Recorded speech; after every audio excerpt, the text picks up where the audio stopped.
Besides the idea behind Framework, there are no modern laptops which allow a CPU or GPU upgrade. Take my laptop for example. Even if the CPU is a socketed desktop processor and can be upgraded, the GPU is soldered and tops out at the mid-tier RTX 3070 Mobile for this model. Unfortunately, soldered GPUs can't be upgraded. Let's change that.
And my laptop wasn't outputting an image. Luckily, the laptop was still booting, so I could use diagnostic tools and a remote desktop connection, as shown in my previous video about vBias cross-flashing. I soon realized that regardless of which vBias was flashed, I always received no vBias information. When I measured the diode voltage with reverse probes on a vBias flash chip, I noticed that the data output line had suspiciously high readings. Upon inspecting the solder connections near the GPU core, it became clear that the solder ball related to the signal was disconnected from the board. To address this, I reflowed the GPU again and gently tapped the edge of the disconnected solder ball. After this, the GPU was able to read the vBias and the laptop finally displayed an image. In Windows, the original Nvidia graphics drivers couldn't be installed, which is expected since this specific hardware configuration doesn't exist in Nvidia's database. Unlike desktop computers, where you can simply swap the GPU and the driver installer will work, this process is more complex. At this point in the project I had a chat with Prema and he told me about Nv Clean Install, which is a tool which basically mods the Nvidia installer's file to accept the modified hardware. Using that tool, installation of the graphics driver wasn't a problem anymore, so thanks a lot, Prema. Before going into the details and questions you might have, let's talk about the performance differences between the former RTX 3070 and 3080 mobile GPUs. Both laptop GPUs are based on the same GA104 GPU, but the 3080 laptop variant got 20% more of everything. Shaders, TMUs, WOPs, tensor cores and RT cores. Only the level 2 cache is the same. Hence, only a look at the FPS differences at the same power draw makes sense. And as you can see, the 3080 mobile is more efficient than the 3070 mobile. If you take a look at the performance at 115 watts of the former 3070 mobile, you can see that the 3080 mobile performs the same at just 90 watts. For the performance of the 140 watt 3080 mobile, on the other hand, the 3080 mobile only needs 105 watts. On average, the 3080 mobile does perform 11.5% better at the same power draw. Okay, now let's talk about the details of the GPU upgrade process. And let's start with the elephant in the room. Were there more problems than those shown so far? Oh yes, absolutely. I had to reboot the GPU core a total of 4 times. I already mentioned it briefly in the subtitles. For me personally, reballing is the hardest part, and despite practice, I still find it difficult not to get any solder bridges when melting the solder balls.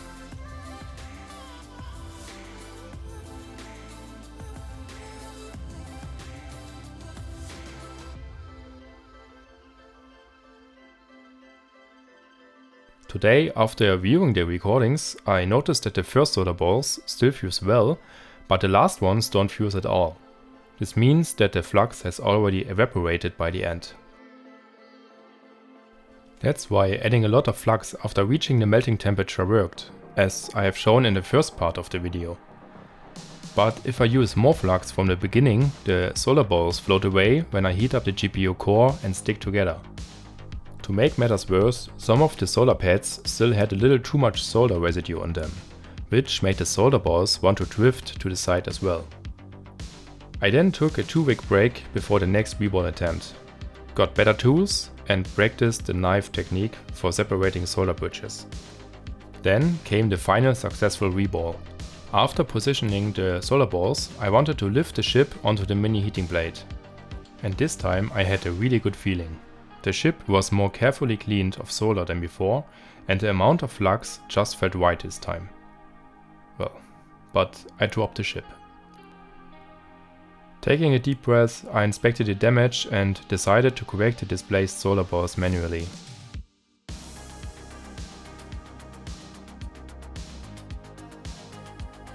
This took just under 20 minutes, but it was successful.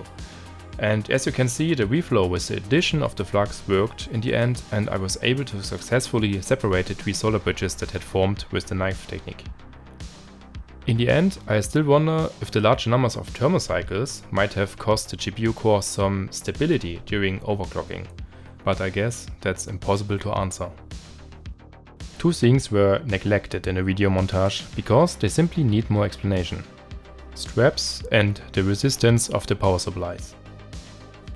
The straps are 6 signals that go to the GPU and can be set to 3 states each.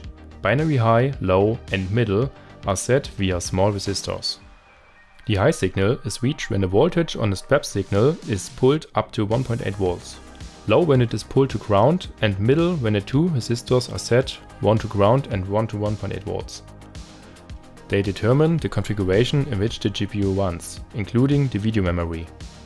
To find out the right combination, you can either look at the straps on a donor board with the right GPU on it, or you can find schematics of your graphics card online in various repair communities and take the configuration from the straps table. In my case, I needed a low mid-low combination right at the end of the table to make the 16GB of Samsung VRAM work. And now let's talk about the resistances.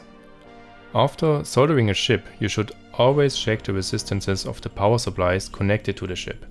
This way you can detect short circuits that can damage components before you switch on the device for the first time. In my case, it was 26 ohms on VMEM, 10 ohms on PAX and 200 kilo ohms on 1.8 volts. Recore, on the other hand, is a hard one. Usually it has a resistance of approximately 0.1 ohm and is therefore difficult to measure. However, when I compared it with the resistance to ground using my multimeter in high resolution mode, it was easy to see that this power supply doesn't have a short circuit either. The resistance is higher than the one to ground. Does it make sense? Well, the risk is immensely high, and I really can't recommend to pull it off. After all, I got 11% more performance at the same 115 baud TGP configuration as before. But I paid 360 euros for that. A very nice bonus is the 16GB VRAM instead of the former 8GB though, which will be useful for my use cases. However, I decided to spend another 90 euro for the faster 16GB per second GDDR6 ICs instead of reusing the 14GB per second ones from the donor board. If it was worth it, I want to discuss in another video where I want to take a look at overclocking of this GPU. The 14GB per second ICs, however, would have worked perfectly fine as well though. When it comes to the question if it makes sense, I can just say no, of course not. I've just done it because I was curious if it is doable for me. Selling your old laptop and buying a newer one with a faster GPU is in almost all cases the better idea. But if you're still interested, well, first and foremost, at least basic understanding of GPU repairs is required, including basic GPU repair soldering skills, like swapping a VRAM chip. And in the end, I can recommend at least 10 reballs on a dead GPU core to practice your skills for the actual GPU core swap. So yes, it's not an easy job and it's not as easy to learn. But I think the video shows that it's not impossible to upgrade a soldered laptop GPU. It is just very hard to pull off for the regular tech enthusiast. But there are people who repair GPUs daily and they could do it for you as well. It is a bigger financial risk though compared to a desktop computer, because if it fails, the whole laptop mainboard needs to be replaced, which basically is 90% of the cost of a laptop. Additionally, not all laptops accept a different GPU or do not play well with a non-original VBIOS, because it is heavily linked to a piece of vendor-specific software. In this case, you could lose telemetry or power switching functionalities, for example. Well, I think I've talked about the most important stuff now. If you have more questions, don't hesitate to write a comment. And that's it for this video. Nothing more to say than thanks for watching.